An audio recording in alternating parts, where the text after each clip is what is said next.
Hello friends, welcome to smartworkers.com. Today in this video, we are going to start the very first chapter of class 9 economics, that is the story of village Palampur. So let's get started.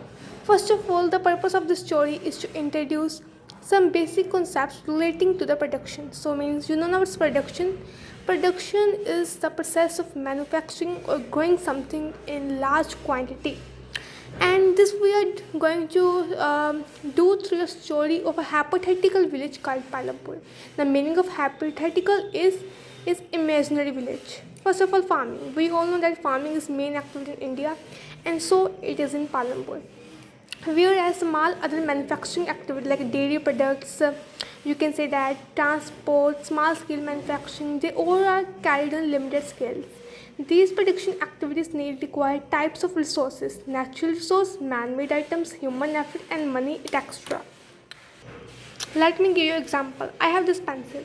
First of all, we know that to make any resource production activity, we have need four things: natural resource, man-made items, human effort, and money. So first of all, let's take out this example of this pencil. First of all, this pencil is made of wood, and wood is a natural resource. दूसरी बात man-made items. See the outing of this pencil. ये पीछे वाली चीज़ देखिए, ये ऊपर वाली देखिए, ये सब चीज़ें ह्यूमंस ने तो बनाई हैं, सब man mades, they are not natural. So man made item भी होगी. अब नेक्स्ट है ह्यूमन एफर्ट. ये पेंसिल को बनाने के लिए कितना टाइम एफर्ट तो लगा होगा ना. पहले जो वुड है हमने वुड को कट किया, उसे शेप दी, तो एफर्ट लगा. Then money. और जब मैंने ये पेंसिल बाजार से खरीदी तो मुझे मनी, पैसे की ज़रूरत थी. तो इससे हमें ये होता है कि चार चीज़ें चाहिए, बहुत इंपॉर्टेंट है हर प्रोडक्शन एक्टिविटी में, और ये चार चीज़ें कंबाइन होकर ही गुड्स बनाती है ना. इंट्रोडक्शन लेते हैं इस चैप्टर की. पालमपुर.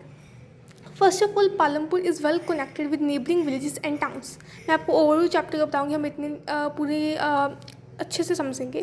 तो पालमपुर जो है वेल कनेक्टेड है नेबरिंग विलेज से. रायगंज वो जो वहाँ का सबसे बड़ा विलेज है वो पालमपुर से 3 किलोमीटर ही दूर है. सारे जो अच्छी वहाँ के रोड्स की फैसिलिटीज़ हैं वो सारे रोड जो हैं पालमपुर के रायगंज से जोड़ते हैं. और बाद में और उनके पास का एक विलेज है शाहपुर. वहाँ पर इस रोड पर आपको बहुत से ट्रांसपोर्ट विजिबल होंगे, जैसे कि बुलो कार्स, टोंगास, बुग्गीस. बुग्गीस होता है वुलन कार्ट, डोर में बफलोस, जहाँ पर जो आपको किसान हैं गाँव में, आपको घुड़ लेकर आप देख सकते हो, उन्हें घुड़ लेकर जा रहे हैं, वेट के जो बोरियाँ होती हैं वो लेकर जा रहे हैं. बाकी कमोडिटीज़ तो आपको वहाँ पर मोटर व्हीकल्स भी दिख जाएंगे, motorcycles, jeeps, tractors and trucks. Palampur में 450 फैमिलीज रहती हैं जो कि डिफरेंट कास्ट की है. वहाँ 80 अपर कास्ट के पीपल हैं जिनकी कि अपनी लैंड है, बहुत सारा लैंड उनकी है. उनके जो घर हैं वो बहुत बड़े हैं और ब्रिक से बने हुए हैं, सब उनकी प्लास्टरिंग भी हुई है. ऐसे दलित लोग जो हैं वो 1/3 है पॉपुलेशन के. 1/3 मतलब चलो देखते हैं उनकी कितनी क्वान्टिटी है. 1/3 इंटू 450, 3 1 3, 3 5 15, मतलब 150 जो है 150 फैमिली दलित फैमिलीज हैं. वो 1/3 और विलेज के कॉर्नर में रहते हैं, बहुत छोटे छोटे घरों में जो कि मड और स्ट्रॉ से बने हुए हैं. बहुत सारे जो उनके घर में इलेक्ट्रिक कनेक्शन है. मेन सैट पालमपुर में इलेक्ट्रिसिटी का अच्छा प्रबंध है. इलेक्ट्रिसिटी हर घर में आती है, ट्यूबवेल्स में आती है और कुछ छोटे छोटे बिजनेस में इस्तेमाल होती है. पालमपुर में 2 प्राइमरी स्कूल हैं और 1 हाई स्कूल है. 2 प्राइमरी और 1 हाई स्कूल. यू नो ना primary school from 5th class तक. एक प्राइमरी हेल्थ सेंटर है जो कि गवर्नमेंट चला रही है. प्राइवेट डिस्पेंसरी है जहाँ पर बीमार लोगों को इलाज किया जाता है. अब आप सब कुछ हमने पढ़ा कि पालमपुर के रोड हमने पढ़े, वहाँ को जो मार्केट है, ट्रांसपोर्ट इतना अच्छा है, वहाँ पर इलेक्ट्रिक कनेक्शन है, स्कूलिंग एजुकेशन की इतनी अच्छी फैसिलिटीज़ हैं, हेल्थ की हैं. तो हमें यहाँ से क्या पता चला कि पालमपुर डेवलप्ड है. एक सिस्टम कितना अच्छा रोड का है, ट्रांसपोर्ट अच्छा है, इलेक्ट्रिसिटी, इरीगेशन सिस्टम, हेल्थ, सब कुछ कितना अच्छा है. तो आपको उन्होंने कहा कि आप अपने विलेज से कंपेयर करो, तो हमें इससे पता चलता है Palampur is a well developed village. तो 3 टाइप की चीज़ें होती हैं ना, एक होती है अंडर डेवलप्ड, एक होती है डेवलपिंग एंड एक होती है डेवलप्ड. जैसे इंडिया से डेवलपिंग कंट्री और विलेजेस में भी ऐसा होता है. So in this case Palampur is a developed village. ये जो पालमपुर की स्टोरी है ये इमेजिनरी विलेज है जो कि जिसके तहत हम पढ़ेंगे प्रोडक्शन एक्टिविटीज़ जो कि इंडिया में होती हैं. बाकी नॉन प्रोडक्शन एक्टिविटीज़ जिन्हें हम नॉन फार्मिंग एक्टिविटीज़ कहते हैं, उनमें स्मॉल स्केल मैन्युफैक्चरिंग होती है, ट्रांसपोर्ट, शॉपकीपिंग, इन सब के ऊपर भी हम पढ़ेंगे पर थोड़े टाइम के बाद.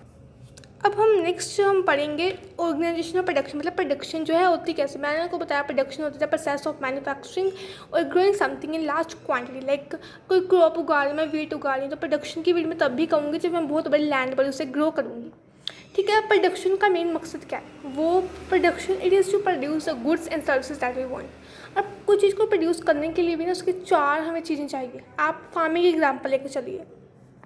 कहते हैं the first requirement is land. Land की सबसे ज़्यादा रिक्वायरमेंट है, और बाकी natural source water, forest, minerals. देखो आपको फार्मिंग करनी है, so the first requirement for the production is land. For example, if we have to do farming, the land is the major resource. Without land we can't do farming. And other resources such as water, forest, minerals, they are very important in this production, क्योंकि water के बिना farming नहीं हो सकती। अब second requirement आती है labour, the most important. It's abundant factor. ये अबंडेंट है, लेबर इंडिया में बहुत ज़्यादा है पर लैंड कम है। लेबर कौन होते हैं? वो लोग जो काम करेंगे फार्मिंग। लेबर किसी प्रकार का हो सकता है। कई जो लेबर होता है वो फार्म एक्टिविटीज़ में करते हैं, फार्म लेबर। पर बेटा कुछ activities, for example in the production of automobiles और you can mobile phones, they require highly educated workers. वो एजुकेटेड लेबर चाहिए होते हैं, वही ये काम कर सकते हैं। तो बाकी सिंपल जो लेबर होते हैं जो फार्मिंग में काम करते हैं वो तो कुछ भी कर सकते हैं, यू नो ना। अब तीसरी रिक्वायरमेंट हमारी आती है फिजिकल कैपिटल। अब सुनो फिजिकल कैपिटल क्या है? फिजिकल कैपिटल वो कैपिटल है कि जो हमें इनपुट चाहिए हर स्टेज पर। जैसे कि मैंने आपको एग्जांपल दी थी पेंसिल में। अब जो मुझे पेंसिल बनानी थी तो मुझे ये थोड़ी सी वुड चाहिए थी, बहुत सामान चाहिए, ग्रेफाइट, ये जो पेंट जो भी इसने किया वो सब कुछ चाहिए। तो फिजिकल कैपिटल ये ही है, अगर मुझे कुछ भी करना है उसमें इनपुट्स डालने। जो फार्मिंग एग्जाम्पल हमने सबसे पहले ली थी, तो फार्मिंग एग्जाम्पल में यही आता है। फार्मिंग में मुझे बीज चाहिए, मशीनरी चाहिए, टूल्स चाहिए, सब कुछ चाहिए। अब जो मेरी फिजिकल कैपिटल है वो 2 टाइप्स में डिवाइडेड हुई है, that is fixed capital and working capital. हाँ, फिक्स्ड कैपिटल क्या है? देखो फिक्स्ड कैपिटल क्या होती है? Tools, machines, building. ये एग्जांपल्स दी हुई हैं, टूल, मशीन, बिल्डिंग्स। अब देखो टूल्स और मशीन जो हैं वो बहुत सिंपल से बहुत सोफिस्टिकेटेड आते हैं। सोफिस्टिकेटेड होते हैं बहुत कम्प्लेक्स। सिंपल जैसे फार्मिंग का प्लो हो गया, होए हो गया। सोफिस्टिकेटेड जिसे हम खुद नहीं बना सकते, होए को तो हम खुद बना सकते हैं ना। तो sophisticated example generator, turbines, computer, automobiles etcetera. Tools, machine, buildings can be used for many years in production and are called fixed capital. अब देखो टूल्स, मशीन्स और बिल्डिंग को मैं बहुत सालों तक यूज़ कर सकती हूँ प्रोडक्शन में, तो इसलिए इसे फिक्स्ड कैपिटल कहते हैं। फिक्स्ड मतलब इनका जो उपयोग है वो सालों साल तक हो सकता है। ये थोड़ी मैंने एक साल टूल्स लिए और दूसरे साल फिर बदल लिए, no, we can use them again and again ना। दूसरी चीज़ है वर्किंग कैपिटल। वर्किंग कैपिटल क्या है? Working capital they are raw materials and money in hand. देखो production requires a variety of raw material such as yarn use by weaver and clay use by Potter.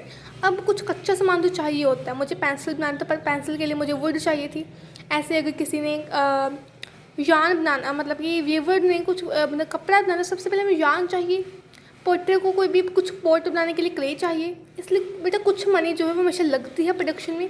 Farming में तो लगती है, आपको पता है, बीज खरीदने के लिए, केमिकल पेस्टिसाइड क्या है ना, केमिकल फर्टिलाइजर, पेस्टिसाइड्स खरीदने के लिए कुछ मनी जो है वो ज़रूरत होती है। और बाकी नेसेसरी आइटम्स को raw materials and money in hand are called working capital. They are very important.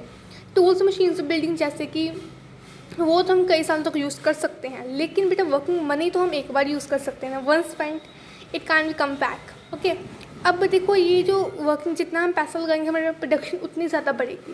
Okay, you have to remember this. अब यहाँ पे एक चौथी रिक्वायरमेंट भी है, वो है नॉलेज और इंटरप्राइज। देखो किसी ने फार्मिंग की है, उसे कुछ पता नहीं है, उसने वह सब कुछ कर दिया। अगर उसके पास नॉलेज ही नहीं है तो उसने जितना पैसा लगाया वो सारा ख़राब जाएगा। सो इसका मतलब ये है कि हमारे पास कुछ नॉलेज होनी चाहिए कि जो हमने लैंड, लेबर, फिजिकल कैपिटल है, हम उनको मिलाकर एक अच्छा आउटपुट दे सकें।